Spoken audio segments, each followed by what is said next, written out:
Hi, welcome to For Better for Verse, the podcast where a married couple, a theologian, and a philosopher are taking on the scriptures. I'm Justin Crisp. I'm Jewelle Bickel, and today we are talking about numbers. The whole book. The whole book of Numbers. So, a word to those of you who have been following the podcast for some time and might be wondering why has there been a month between episodes Where here? did you go? Yes. As so many of you know, we have a toddler, the love of our lives, Beatrice, and she is in daycare, in a wonderful, wonderful daycare. They're the greatest. But as a daycare kid, she brings home all kinds of Everything. colds, and we have had one cold after another for the last several weeks, and that compounded with snow days, which we love. Which we love, snow days, but it also means that we have a baby home from daycare with us, and we have yet to figure out a way to get her to sit still long enough to record with us. That's absolutely true. We're working on it, but she also likes interrupting. Yeah. So We look forward to the day when Beatrice can be our co-host for the podcast. But until that day, when parental duties intervene or when we simply have too much sinus stuff going on, yeah, there are going to be some episode delays. And I hope that this is a word of encouragement actually to all of you, because we're trying to lead the way in reading the Bible through a year here in our parish. And for we're those of you who trying. are following us, I would say that the best advice on prayer that I ever received was pray as you can, not as you can't. And I'm living into that with regard to studying the Bible too. Read the Bible as you can, not as you can't. So we've made it. Absolutely. We made it through the book of Numbers. We You're did. into Deuteronomy I'm now. into Deuteronomy. I'm going to catch up on Deuteronomy. We're going to try to pack everything that we want to say about the book of Numbers into this one podcast, and then we'll be back with you as soon as we can to discuss Deuteronomy. Absolutely. So why is Numbers called Numbers, Jewel? Yes, that was something that was very important to me to figure out. I wanted to know, why do we call it numbers? And the reason it's called numbers is literally because the beginning and near the end, they count. They have to do a count, a census, if you will, to see who's there, how many people they have. And as you'll find out as we talk, it's particularly important that they do one at the beginning and one at the end, because they're not the same people as there was in the beginning versus the end. So they have a new crowd. So it's like, you know how we wait, what's every 10 years for a census? Yeah. It's a new census. It's 40 years later, whatever it is. Time to do a new one. Yeah. So the people of Israel have to get organized. Moses has to organize them. That's what Numbers is about. And it's about the fact that notwithstanding his best efforts and the best efforts of his family members, like Aaron and his sister Miriam, things begin to fall apart for this fledgling society. But they've come out of bondage in Egypt.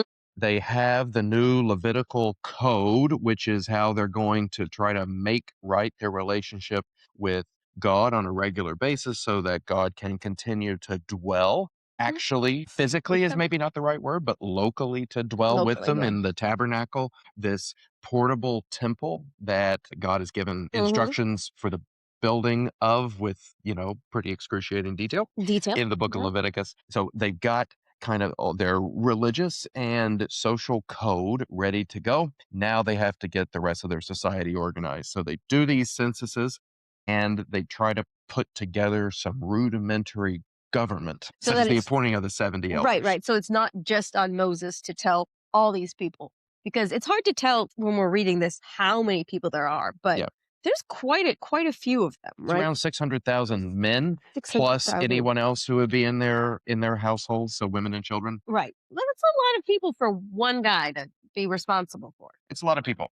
It's a lot of people. And Moses admits that he is overwhelmed. He says in chapter 11, verse 14, I am not able to carry all this people alone. The burden is too heavy for me. If you, God, will treat me like this, kill me at once if I find favor in your sight, that I may not see my wretchedness. Moses is burnt out and overwhelmed by the number of people that he has to lead. God's answer is not to take Moses up on his prayer there and strike him down dead, but it's rather to say, Moses, why don't you gather 70 men of the elders of Israel, and I will take some of the spirit that is on you, Moses, and put it on them, and they shall bear the burden of the people with you, so that you may not bear it yourself alone. That's verse 17 of chapter 11.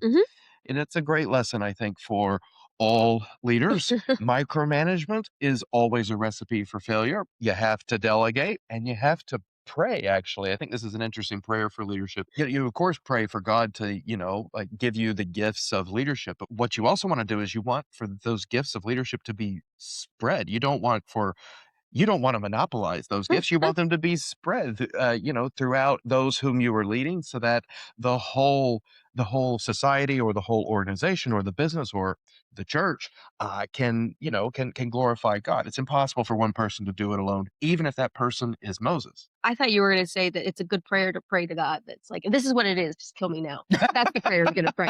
So I'm very pleased to hear that's not the prayer that you were going to pray. No, that's Uh, the prayer of burnout leaders.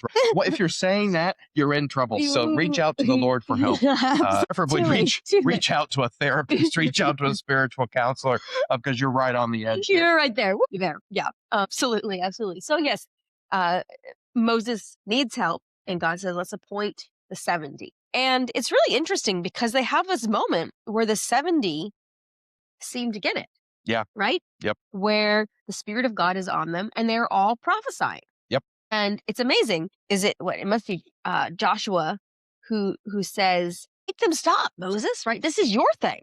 Yeah. Make them stop." And Moses is like, "I can't, no, don't make them stop. Like, please, the more the merrier." Like, Absolutely. Would that all the Lord's people were prophets, so that the Lord would put his spirit upon them. This system works for a second. It says, as soon as the spirit rested on them, they prophesied, but they did not continue to do so. doing it. So it only works like once, For maybe, once. or it only works sporadically. Yeah. It reminds me of a scene that we looked at in Leviticus, where after the first sacrifices are performed and all of everything that stands in the way of God dwelling directly and locally with his people Israel has been removed and cleansed and made up for, atoned for by the performance of the first sacrifices in the tabernacle. Right after that, all of the people behold the glory of the Lord. They do. And then two of Aaron's sons go and they burn incense in a Yeah. way that they're not supposed to, at a time when they're not supposed to. They perform sacrifices improperly. They take matters into their own hands They and don't say, follow I the know how to do rules. this. They don't follow God's rules. And then the people don't see the glory of the Lord anymore, because the sacrificial system works for a second 1 second, and and then then it then doesn't. they almost. And the same goes for the system of prophecy, the system of spirit inspired governance that Moses and God try to put into place. It works once, and then it doesn't It anymore. doesn't seem to work. Yeah. Which is a very human story. Yeah, that's the story we keep getting over and over again with the Israelites. And not only that story of things like starting to work, but then like not working really, but also things working and then forgetting that things worked for them. Yeah. Right. So I told you that in my mind, Numbers, I've named it Moses, we have a problem. Because for two reasons. One is like outside looking at it, we're like, oh, Moses, you have problems. Like, you do have problems. Poor But the guy. other thing is that literally every third chapter is the people coming up to Moses grumbling, like, Moses, we need food. Moses, we need water. Whatever else it is they're complaining about. Moses, we have problems. We have lots of problems. And why aren't you fixing them for us? They do. And so they're complaining about food is worth pausing on for a moment. This is also in the vicinity of Numbers chapter 11. Mm-hmm. So God has provided manna, miraculous food, a kind of bread that tastes of olive oil, it Mm-hmm. says, for the Israelites to eat in the wilderness. God has provided, 3 squares a day for them by miracle, by Out of supernatural nowhere. intervention out of nowhere. And the people are like, oh, we're tired of the taste of manna. We really want meat. And so God says, okay, I'll give you what you want. You want meat? I will give you meat. And it's not only I will give you meat, he gives them meat in such an unbelievable proportion. Quail come in from the So many questions. sea. It says, this is verse 31 and following of chapter 11. Mhm. And it says, the people rose up and all day and all night and all the next day and gathered the quail. And while the meat was yet between their teeth before it was consumed, the anger of the Lord was kindled against the people, and the Lord struck down the people with a very great plague. It is like, God has not only given them what they want in the sense that God has provided them something other than manna to eat, God has given it to them in the proportion that they claim to want out of their gluttony, the bottomless Mm, desire for more. material stuff and comforts that is a part of the human condition. Mm-hmm. And it's actually the case that, like, if you just indulge that desire all the way to the very end, you will get sick and you will die. Right. Y It's like the parent who says, "Go ahead, eat all of your Halloween candy," That's right? right. Like, you really want it, do it. I see this as an organic consequence. The way that the narrative works is that, they are eating the quail, the anger of the Lord is kindled, and then God strikes them dead with the plague. I like to think that there was something wrong with the quail, or maybe they ate too much quail or something like that, and then so many of them got sick and so many of them died. Mm, I think that they suffer the consequences of their sin because God just lets them do it. God gives them what they want. mm. And this is not the only time that God gives them what they want. God doesn't always make people do what he knows is going to be best for them. Like, the people don't want to enter into the promised land. Yeah, we're about to get to that, right? In chapter 13. Yep. So here they are, this land he promised them, and they're nervous about it a little bit. So they send spies ahead to check it out, see what's going on. And the spies come back after 40 days. There's 12 of them. And two of them, Caleb and Joshua, say, like, this place is amazing. I think we can do it. Everybody else says these people are really strong. Yeah. And they're very large. I don't think we should. I don't think we should do it. I think we should just stay where we're at. Would that we would have died in the land of Every Egypt, time, they every say. time. Chapter 14, verse 2.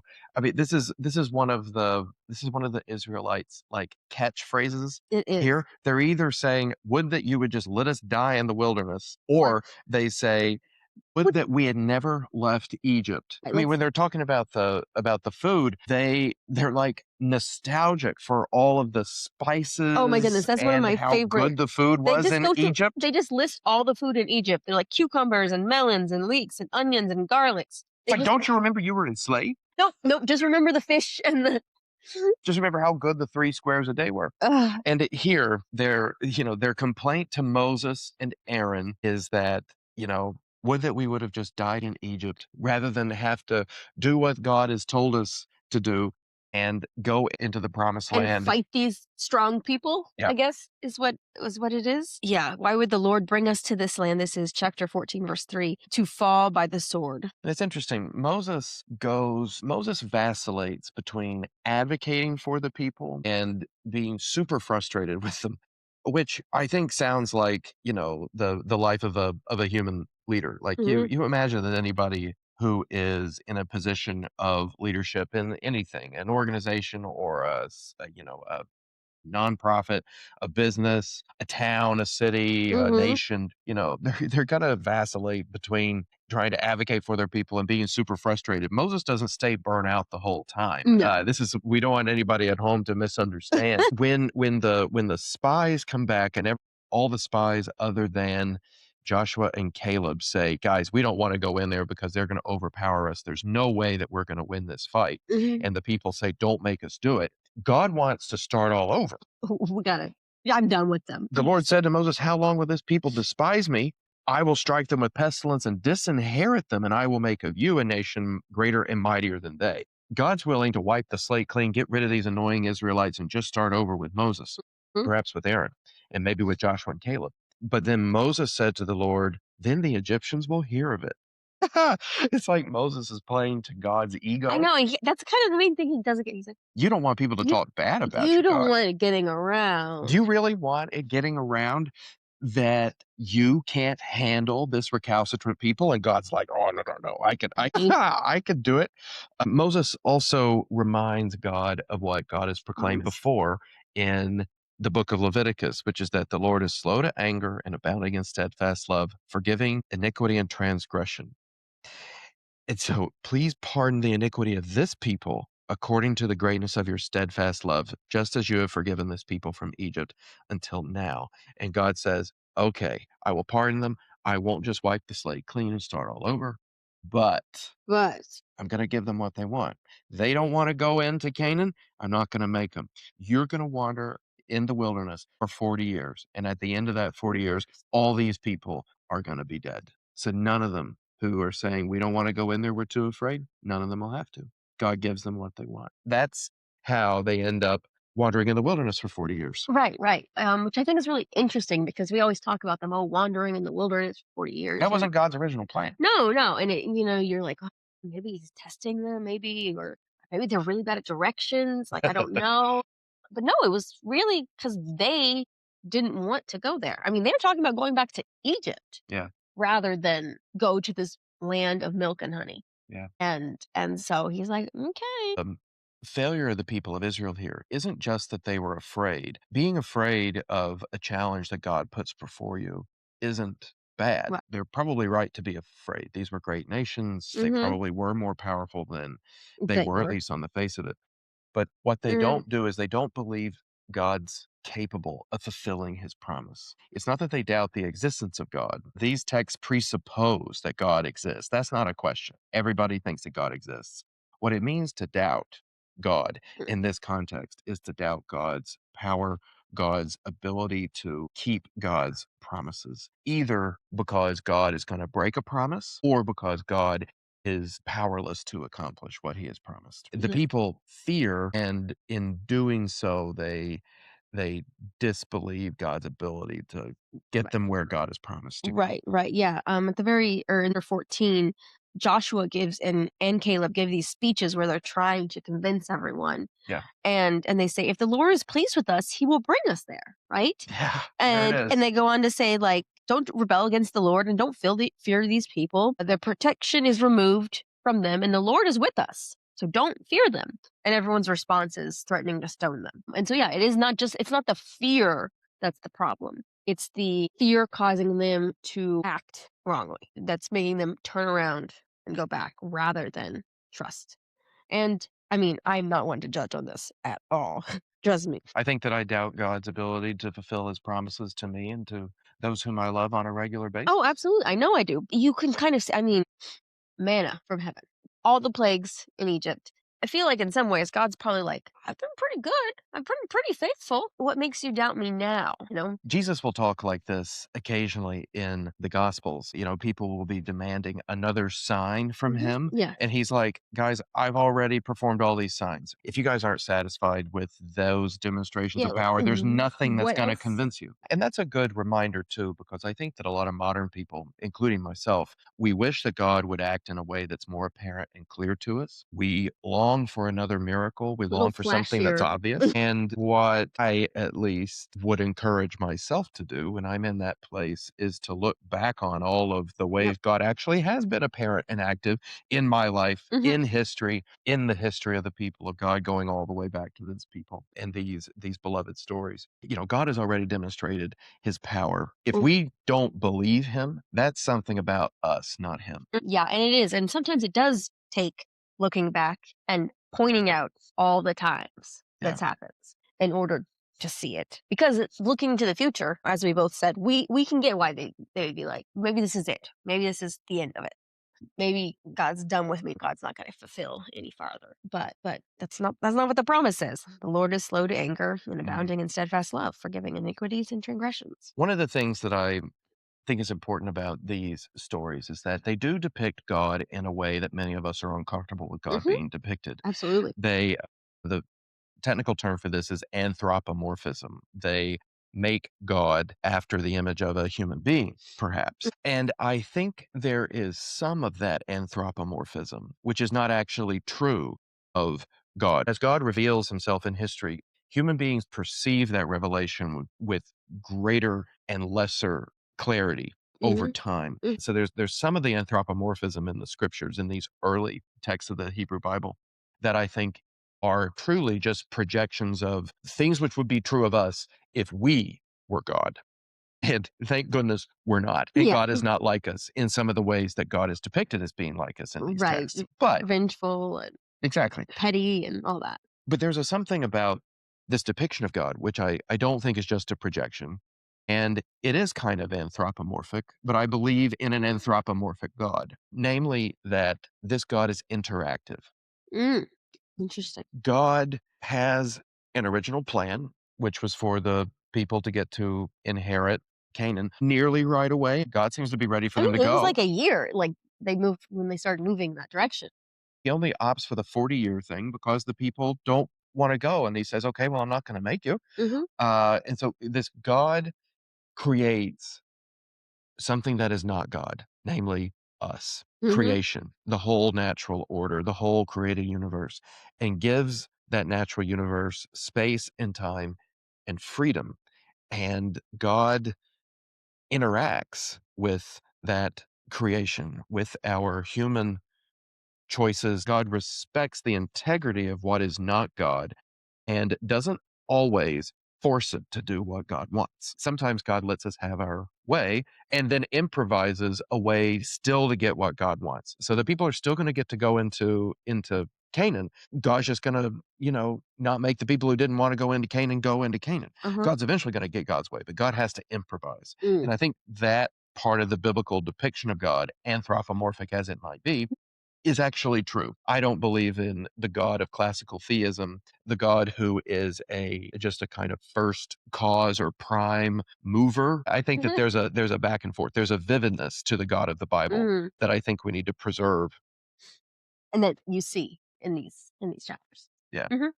And there's a conflict between God's justice and God's love that's being dramatized in these stories. So you can see in chapter 16 Mhm. in the rebellion of a couple of folks from the tribes of Levi and Reuben. Mhm. Their ringleader was a Levite named Korah, Mm. and they try to stage a rebellion against the leadership of Moses and Aaron. And God is a God of justice and cannot let this go, cannot let their treason and their rebellion go unrecognized, unacknowledged, undealt with. And then there has to be some sort of remedy to it, which is Aaron's intercession on their behalf and the performance of sacrifices. So there's a moment towards the end of that story where God threatens to destroy all these people, and he tells Moses and Aaron, get out of my way. I'm going to cause a big consuming fire to just burn all these rebellious people up for you. And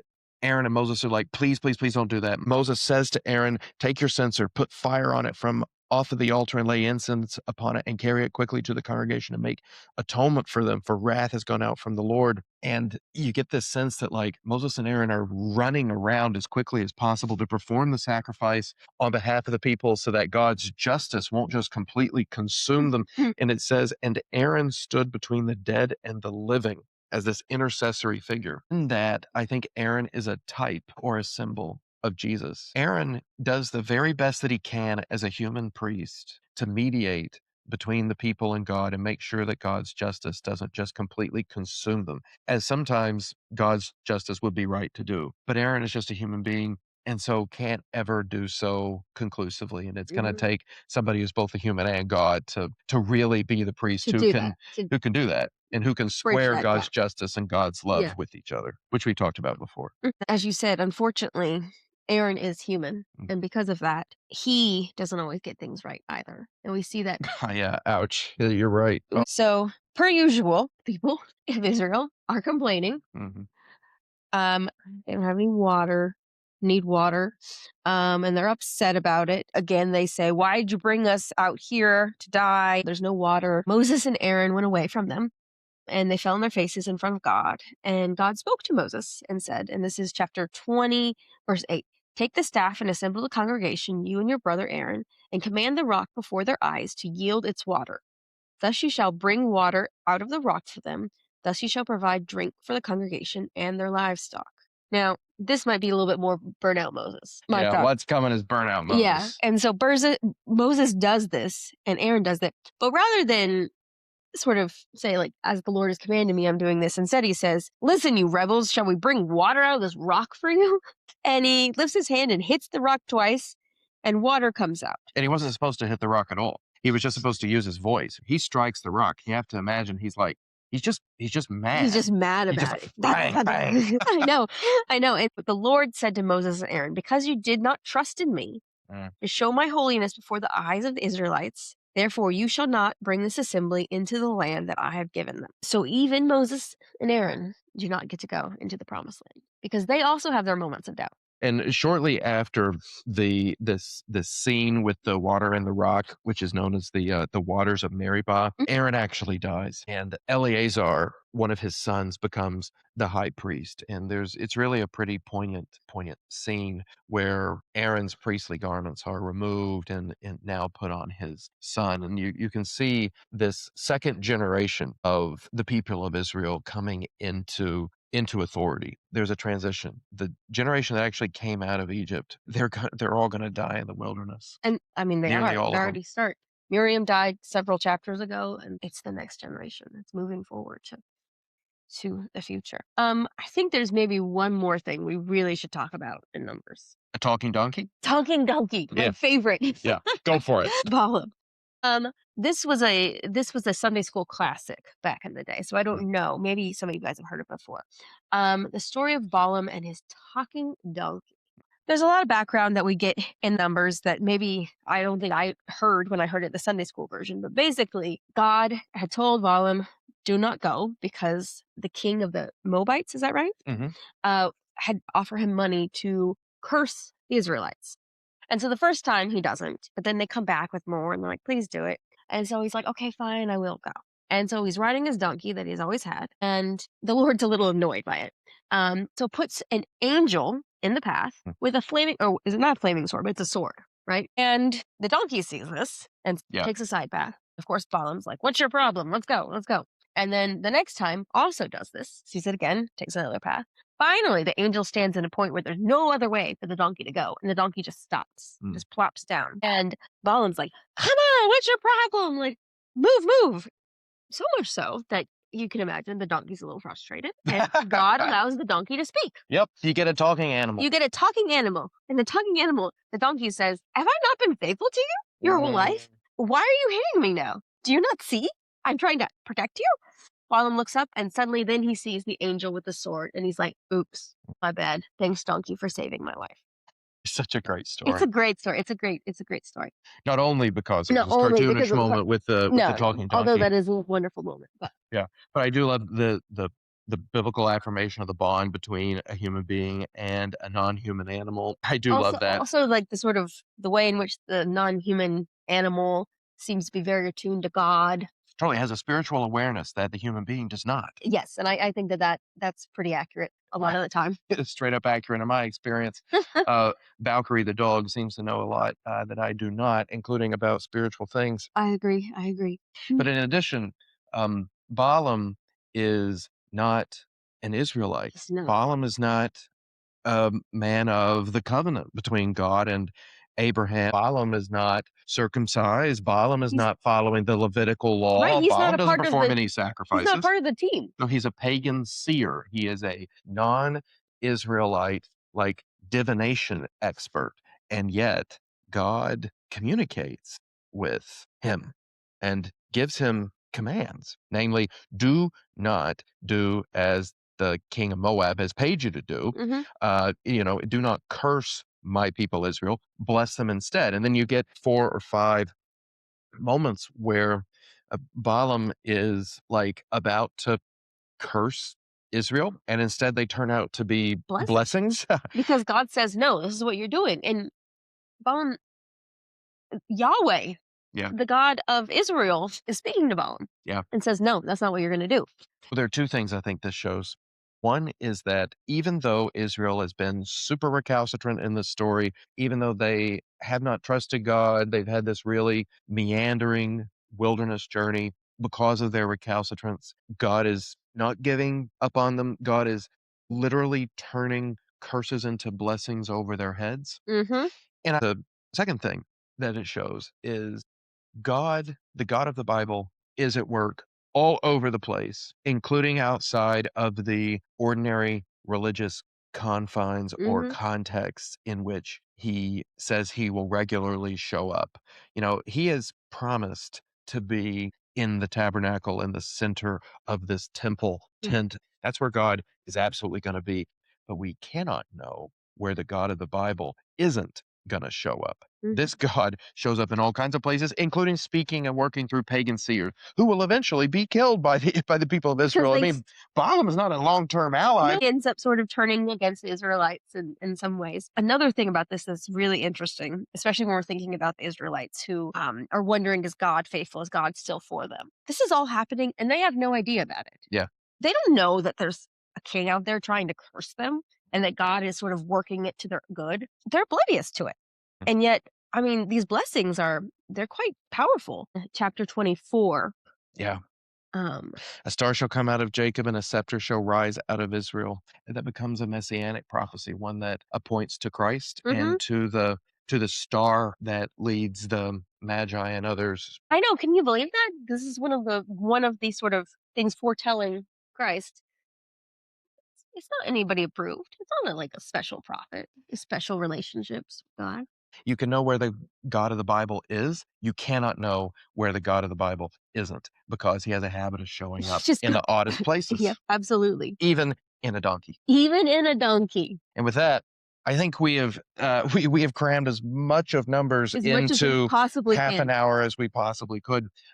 We're going to reconvene in our next podcast with Moses' farewell speech to the people of Israel. So they do get to the end of their 40 years of wandering in the They do. wilderness. They do. They're right on the verge of the promised land, and Moses has to give them one last talking to. Thanks so much for joining us. Please like, share, click subscribe, and help us to share the good news of the God of the Bible with a world in desperate need of him. Till next time, take care.